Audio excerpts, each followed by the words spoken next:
Hello friends, welcome back to my channel. Friends, आज मैं आप सबके साथ इस तरह का बॉक्स ट्राउज़र कटिंग और स्टिचिंग शेयर करने वाली हूं, जो कि आप देख सकते हैं कितनी ही फिनिशिंग के साथ ये बनकर तैयार हुआ है। और ख़ास बात इसकी ये है कि इसके पोंचे जो हैं वो गुम पोंचे की स्टिच है और यहाँ पर आपको कहीं पे भी कोई सिलाई बाहर की तरफ नहीं दिखेगी। और इसका आसन आप देख सकते हैं परफेक्ट फिनिशिंग के साथ बना है और इसी तरह से आप भी बना सकते हैं अगर आप हमारे बताए हुए मेज़रमेंट और कटिंग टिप्स फॉलो करेंगे तो आप देख सकते हैं कि यहाँ पर कि इलास्टिक वाला पॉइंट भी और साइड में आप देखेंगे कि फिनिशिंग इसमें आपको ज़बरदस्त मिलने वाली है। तो इस तरह का ब्रांड स्टाइल बॉक्स ट्राउज़र बनाना आपके लिए बहुत ज़्यादा इजी हो जाएगा। हर एक पॉइंट आपको फिनिशिंग के साथ मिलेगा। बनने के बाद जब आप इसकी फिटिंग ट्राई करेंगे तो आप खुश हो जाने वाले हैं। तो चलिए हम इसको बनाना सिखाते हैं, तो प्लीज़ वीडियो के एंड तक बने रहिएगा हर एक पॉइंट को अच्छे तरह से समझने के लिए। तो फ्रेंड्स, मैंने इसे बनाने के लिए यहाँ पर 2 मीटर फैब्रिक लिया है और इस प्लाजो को मैं 44 हिप साइज़ के अकॉर्डिंग बना रही हूँ। अगर आप अपने साइज़ के अकॉर्डिंग बनाना चाहते हैं तो जो मैं आपको टिप्स और ट्रिक्स या मेज़रमेंट के तरीके मैं आपको बताएंगी वही फॉलो कीजिएगा। इसके लिए मैंने यहाँ पर 2 मीटर फैब्रिक लिया है। आप चाहें तो इसे 2 मीटर से एक्स्ट्रा फैब्रिक भी ले सकते हैं। ठीक है, तो 2 मीटर फैब्रिक है। मैं आपको इसमें मेज़रमेंट करके दिखा देती हूँ। ये देखिए फ्रेंड, 39 इंच पे ये आ रहा है डबल फोल्ड में। तो इसी तरह से आप इसको थोड़ा सा एक्स्ट्रा ले सकते हैं, क्योंकि मैंने इसमें थोड़ा सा नीचे पोंचों में जॉइंट लगाया है। अगर आप जॉइंट नहीं चाहते हैं तो 2.25 मीटर कपड़ा ले लें। ठीक है, तो इसके लिए हमें सबसे पहले मैं इसमें फ्रंट पार्ट के कटिंग करूँगी। तो फ्रंट वाले पर्दे कट करने के लिए हमें एक कपड़े को ही, सिंगल फैब्रिक को इस तरह से डबल फोल्ड करना है। और डबल फोल्ड हमें इतना करना है कि जो हमारा हिप साइज़ होता है उसका 4 फोल्ड में हमें 4 से 5 इंच एक्स्ट्रा ले लेना है, ताकि जब कटिंग करें तो कपड़ा कम ना पड़े। ठीक है, क्योंकि मैं इसमें फ्रंट और बैक पार्ट दोनों अलग अलग करके ही कट करूँगी, तो इसके लिए हमें फ्रंट पार्ट के लिए 2 पार्ट अलग करने हैं। तो इसलिए मैंने फ्रंट पार्ट के अकॉर्डिंग 2 पार्ट का कपड़ा मैंने इस तरह से 2 फोल्ड करके कट करके अलग निकाल लिया है। अब हम इसका मेज़रमेंट करेंगे। तो मेज़रमेंट करने से पहले सबसे पहले हमें ऊपर हिप साइज़ में क्या करना है कि बेल्ट, जब इलास्टिक डालते हैं बेल्ट में, उसके लिए 2 इंच कपड़ा हमें ऊपर मार्क कर देना है। तो 2 इंच की मार्किंग हमारी यही रहेगी कि इसमें हम इलास्टिक डालेंगे। ठीक है, तो इलास्टिक डालने के लिए आप 2 इंच की मार्किंग कर लें और उसके बाद इस मार्किंग को हमें स्केल की हेल्प से इस तरह से बिल्कुल सीधे में स्ट्रेट ड्रॉ कर देना है। और इसको स्ट्रेट ड्रॉ करने के बाद क्या करना है कि हमें नीचे की लेंथ की मार्किंग करनी है। तो जहाँ से हमने ये मार्क किया है वहाँ से मेज़रमेंट टेप को रखेंगे और नीचे जितनी भी आपको लेंथ चाहिए आप वहाँ पे मार्क करें।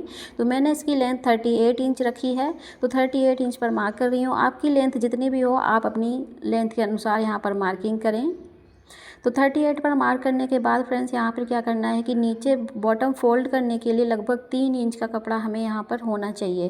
तो इसमें थोड़ा सा कम है तो मैं तो इसमें जॉइंट डालूंगी। अगर आपको कम नहीं चाहिए तो थोड़ा 2 मीटर से एक्स्ट्रा कपड़ा इसीलिए ले लें। तो मैं तो इसमें जॉइंट डाल के इसको फोल्ड कर दूँगी, तो कोई इशू नहीं है। तो मैंने 38 इंच पर इसकी लॉन्ग लेंथ लेने के बाद क्या किया है कि इसको इस तरह से स्ट्रेट ड्रॉ कर दिया है। बिल्कुल सेम आपको भी इसी तरह से कर लेना है।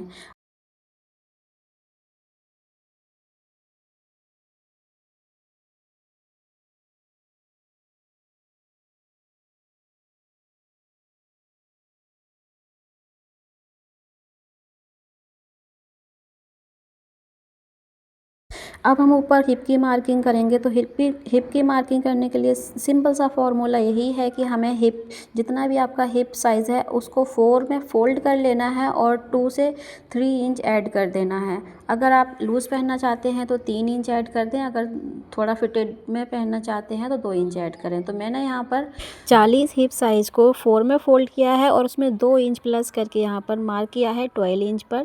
तो 12 इंच की मार्किंग हमने ऊपर की है, वही 12 इंच की मार्किंग हमने नीचे कर लेनी है। अब क्या करना है कि हमें क्रोच एरिया की मार्किंग करनी है। तो क्रोच एरिया का फॉर्मूला भी सेम यही रहेगा कि हिप डिवाइड बाई 4 करेंगे और उसमें लगभग 3 इंच ऐड कर देंगे। तो क्रोच एरिया को हमें, अगर आप थोड़ा क्रोच एरिया फिटेड में पहनना चाहते हैं तो यहाँ पर 2 से 2.5 इंच ऐड करें। अगर लूज़ पहनना चाहते हैं तो 3 इंच ऐड कर दें। तो मैंने यहाँ पर 3 इंच ऐड किया है क्रोच एरिया के लिए और 13 इंच पर मार्क किया है। तो सेम इसी तरह से हमने मार्किंग कर लेनी है। अब हमें इस लाइन को बिल्कुल स्ट्रेट ड्रॉ कर देना है कुछ इस तरह से। अब क्रोच के आगे का मार्जिन हमें 2 इंच लेना है। अगर आप थोड़ा सा लूज़ पहनना चाहते हैं तो यहाँ पर 2.5 इंच क्रोच का मार्जिन रख लें और 4 इंच ऊपर मार्किंग करते हुए हमें इसमें हल्का सा गोलाई शेप देना है। और क्रोच एरिया को हमें ज़्यादा गहराई में शेप कभी भी नहीं देनी चाहिए, चाहे आप किसी भी साइज़ का ट्राउज़र या प्लाजो पैंट बना रहे हों, क्योंकि ज़्यादा गहराई में क्रोच एरिया को जब हम ड्रॉ करते हैं तो पहनने के टाइम पे यहीं पर हमारी चुन्नट बनती है और खिंचाव आता है। तो इस तरह से हल्की सी गोलाई देते हुए हमने यहाँ पर क्रोच एरिया की भी ड्रॉ कर दिया है। अब क्या करना है कि जितनी लेंथ हमारे यहाँ पर क्रोच की है वही लेंथ हमें सेम दूसरी साइड भी लेनी है। जैसे कि हमारे यहाँ पर 13 इंच का क्रोच है, वही 13 इंच हमें दूसरी साइड में मार्क कर लेना है और मेज़रमेंट टेप को हमें यहीं से रखते हुए आगे तक इसको डबल फोल्ड करेंगे और डबल फोल्ड में हमारा जितना भी मेज़रमेंट आ रहा है इसका सेंटर निकाल लेंगे। तो इसका सेंटर यहाँ पर आया है 7 इंच। अब 7 इंच का सेंटर हमने यहाँ पर मिल गया है। अब इस सेंटर को हम इस तरह से रखेंगे 7 इंच पर, तो यह हमारे पोंचे का भी सेंटर मिल जाएगा इसी तरह से। तो पोंचे का सेंटर हमें इसी तरह से निकालना है, चाहे साइज़ कोई सा भी हो। अब इस पोंचे का सेंटर निकालने के बाद हमें इसमें सेंटर में रखने के बाद क्या करना है कि जितना भी चौड़ाई आपको पोंचे की चाहिए है सेम वही चौड़ाई हमें यहाँ पे रख लेनी है। तो यहाँ पर 10 इंच की चौड़ाई रखी है, तो 5 इंच हमने दोनों साइड पे मार्क किया है। अब हल्के हाथों से इसी तरह से हम मार्क करते हुए ऊपर क्रोच पॉइंट तक इसको मिला देंगे। और अगर आपके पास स्केल है तो स्केल की हेल्प से भी आप इसको कर्व दे सकते हैं। इस बार मैं हाथों की हेल्प से ही कर्व देना आपको सिखा रही हूँ, क्योंकि स्केल की हेल्प से मैंने कई बार इस ट्राउज़र पॉइंट को बनाकर दिखाया है। तो हाथों की हेल्प से हम इस तरह से इसको बना सकते हैं बहुत ही इजी तरीके से। बस ध्यान रखना है कहीं पर भी हमारी लाइन जो है तिरछी ना जाए और बिल्कुल स्ट्रेट में भी ना रहे, ठीक है। इस तरह से ये हमारे फ्रंट पार्ट की मार्किंग हो गई है। अब हमें इसको कट करके निकाल लेना है और हम इसकी कटिंग जब करेंगे तो हमें इसकी कटिंग लेग साइड से ही करनी है। दूसरी साइड से हम अभी इसको कट नहीं करेंगे। दूसरी साइड की कटिंग हम बैक पार्ट के ऊपर ही रख कर कट करेंगे। अब मैं यहाँ पर नीचे वाले पॉइंट में इसमें फ़ोल्ड ऐसे ही नहीं दूंगी, थोड़ा सा कपड़ा इसमें जॉइंट करके फ़ोल्ड लगाऊंगी, तो एक्स्ट्रा कपड़े को कट करके निकाल दूंगी और नीचे हमारा जो है 1/2 इंच का मार्जिन ही रहेगा। और अगर आपका कपड़ा फ़ोल्ड करने के लिए है तो आप यहाँ पर कट ना करें और 3 इंच की फ़ोल्डिंग का कपड़ा छोड़ दें। तो ये हमारे हो गए हैं फ्रंट पार्ट और इनमें हमें इस तरह से पिन्स लगा लेनी है ताकि हमारा कपड़ा इधर उधर ना सरके। अब हम बैक पार्ट की कटिंग करेंगे तो उसके लिए हमें कपड़े को इस तरह से 2 फोल्ड में रख लेना है और ये वाला 2 फोल्ड हमारा फ्रंट वाले 2 फोल्ड से भी थोड़ा एक्स्ट्रा ही रहेगा। तो इसमें मेज़रमेंट की ज़रूरत नहीं है, हम फ्रंट पार्ट को रखेंगे और उसके अकॉर्डिंग ही 2 फोल्ड कर लेंगे। और उसके बाद हमने फ्रंट पार्ट को हटा देना है और सबसे पहले हमें ऊपर की साइड में 1.5 इंच का मार्जिन ऐड करना है, क्योंकि हमारा जो बैक पार्ट होता है वो हमारा फ्रंट पार्ट के अकॉर्डिंग थोड़ा सा बड़ा होता है, ऊंचा होता है। तो उसके लिए 1.5 इंच की मार्किंग पहले कर लेनी है। इस तरह से मार्किंग करने के बाद हमें इसको भी बिल्कुल सीधी लाइन से जोड़ देना है स्केल की हेल्प से। इतना काम करने के बाद क्या करना है कि हमारी जो फ्रंट पार्ट की कटिंग थी उसे हमने बिल्कुल इसके ऊपर से सेट करके रख लेना है इक्वल डिस्टेंस में। और साइड से हमारा जो पार्ट है बिल्कुल सेम मैच करा हुआ होना चाहिए, थोड़ा सा भी इधर उधर ना हो। और बिल्कुल अच्छे से इसको सेट करके रख लेंगे। और ध्यान रखना है कि हमने बैक पार्ट में जो 1.5 इंच की मार्किंग की थी उससे नीचे ही हमें फ्रंट पार्ट को रखना है। और जहाँ पर हमारी ये क्रोच लेंथ है, इस क्रोच लेंथ की एरिया को बिल्कुल हमें स्केल की हेल्प से इक्वल करके इसको आगे की तरफ बढ़ा देना है कुछ इस तरह से। अब 2 इंच का हमारा जो डिस्टेंस था क्रोच में, वही डिस्टेंस हमें इस तरह से आगे की तरफ बढ़ाना है और स्केल की हेल्प से इसको भी बिल्कुल सीधी लाइन से जोड़ देना है। तो इस तरह से हमारा बैक पार्ट जो है 2 इंच एक्स्ट्रा हो जाएगा फ्रंट पार्ट के अकॉर्डिंग। और ये 2 इंच एक्स्ट्रा हमारा होना बहुत ज़रूरी है, क्योंकि जब हम इन पार्ट्स को जॉइंट करेंगे तो हमारी सिलाई मार्जिन भी इसमें चाहिए। तो ये हमारा सिलाई मार्जिन ही होता है। अब 2 इंच का मार्जिन जो है हमें इसमें ऐड कर देना है कुछ इस तरह से बैक पार्ट के क्रोच एरिया में भी, और इसको भी सेम तरीके से इसमें गोलाई दे देनी है। तो इसकी गोलाई देने के बाद अब हमें क्या करना है कि नीचे हमारा लेग साइड में जो पॉइंट है यहाँ पर हमें सिर्फ 1.5 इंच का मार्जिन ऐड करना है नीचे की साइड में। ऊपर की साइड हमने यहाँ पर 2 इंच मार्जिन ऐड किया था, अब नीचे की साइड में यहाँ पर सिर्फ और सिर्फ 1.5 इंच मार्जिन ऐड करना है। और ज़्यादा मार्जिन ऐड ना करें, क्योंकि जब हम स्टिच करते हैं अगर ज़्यादा मार्जिन रहता है तो भी हमारा जो ट्राउज़र है, प्लाजो है, वो फिनिशिंग अच्छी नहीं दे पाता है। तो यहाँ तक हमें इसमें 1.5 इंच का मार्जिन ऐड करेंगे और क्रोच एरिया तक इस तरह से ले जाकर मिला देंगे। तो ये हमारा परफेक्ट तरीके से जो है मार्किंग हो जाती है प्लाजो पैंट की। और हाथों की हेल्प से ही हमें इस तरह से इसको मार्क कर लेना है।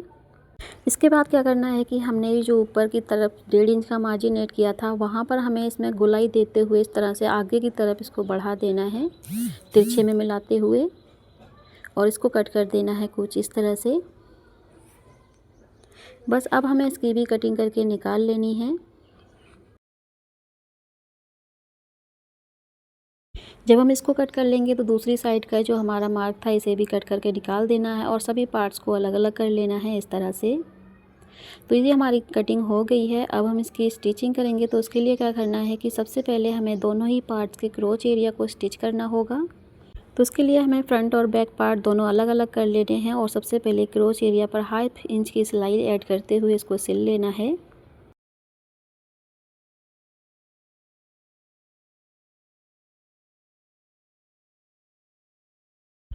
तो इस तरह से हमने दोनों ही पार्ट के क्रोच एरिया को स्टिच कर लिया है, आप देख सकते हैं। अब हमें क्या करना है कि हमें ये जो क्रोच एरिया के पार्ट को हमें दोनों पार्ट को ओपन करेंगे, बैक और फ्रंट पार्ट को अपोजिट साइड में रखेंगे और दोनों साइड के जो किनारे हैं हमारे, तो ऊपर से नीचे तक हमें इनको स्टिच करना है।